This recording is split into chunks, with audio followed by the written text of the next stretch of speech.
Hello everyone, अस्सलाम वालेकुम। I am Abdullah and you are watching English with Abdullah. Dear students, आज का जो हमारा टॉपिक है वो एक स्ट्रक्चर के हवाले से है जिसका मतलब है इट्स नो यूज़।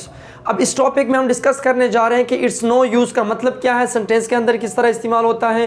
तो बिल्कुल डिटेल से इसको समझने की कोशिश करते हैं। स्टूडेंट्स, आप लोगों ने पढ़ा होगा जिस तरह आम डेली रूटीन में हम सेंटेंस इस्तेमाल करते हैं कि अब रोने का कोई फ़ायदा नहीं, टीवी देखने का कोई फ़ायदा नहीं, अब वहाँ जाने का कोई फ़ायदा नहीं, इंग्लिश सीखने का कोई फ़ायदा नहीं। तो ये सारे सेंटेंस जो होते हैं हम किस तरह इस्तेमाल करते हैं, वो असल में इसका गेम होता है जिसको कहते हैं इट्स नो यूज़। अब इसको हम इस्तेमाल करते हैं आमतौर पर। अब इसकी फार्मूलेशन क्या है, सबसे पहले हमने क्या लिखना होगा, it's no use. It's no use को लिखेंगे। उसके बाद अगर हमने एक्शन को रिप्रेजेंट करना है, क्या लेट्स सपोज अगर मैं कहूँ कि अब खेलने का कोई फ़ायदा नहीं है तो यहाँ पे क्या होगा, प्लेइंग होगा।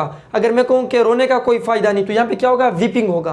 पहले हम इसको लिखेंगे इट्स नो यूज़, उसके बाद जेरेंड लिखेंगे, आईएनजी वर्ब को लिखेंगे या किसी ऑब्जेक्ट को लिखेंगे। अब इसको सेंटेंस में इस्तेमाल करते हैं कि सेंटेंस में हम इसको किस तरह इस्तेमाल करते हैं। देखिए यहाँ पे डियर स्टूडेंट्स, अगर मैं कहूँ कि अब रोने का कोई फ़ायदा नहीं तो सबसे पहले मैंने क्या करना होगा, सबसे पहले मैंने इट्स नो यूज़ ये लगाना होगा। उसके बाद ING weeping, it's no use weeping.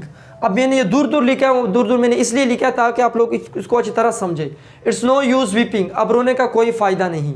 It's no use education, अब एजुकेशन का कोई फ़ायदा नहीं, तालीम का कोई फ़ायदा नहीं। It's no use winning the game, match जीतने का कोई फ़ायदा नहीं। अब यहाँ पे देखिए, it's no use talking to you, आपसे बात करने का कोई फ़ायदा नहीं। या it's no use talking to you, अब आपसे बात करने का कोई फ़ायदा नहीं। It's no use learning English, अब इंग्लिश सीखने का कोई फ़ायदा नहीं। तो डियर स्टूडेंट्स, आप भी इसको इसी तरह इस्तेमाल करें। जी हाँ, अपने स्पीकिंग के अंदर भी इस्तेमाल करो और रिटर्न दोनों में इस्तेमाल करें।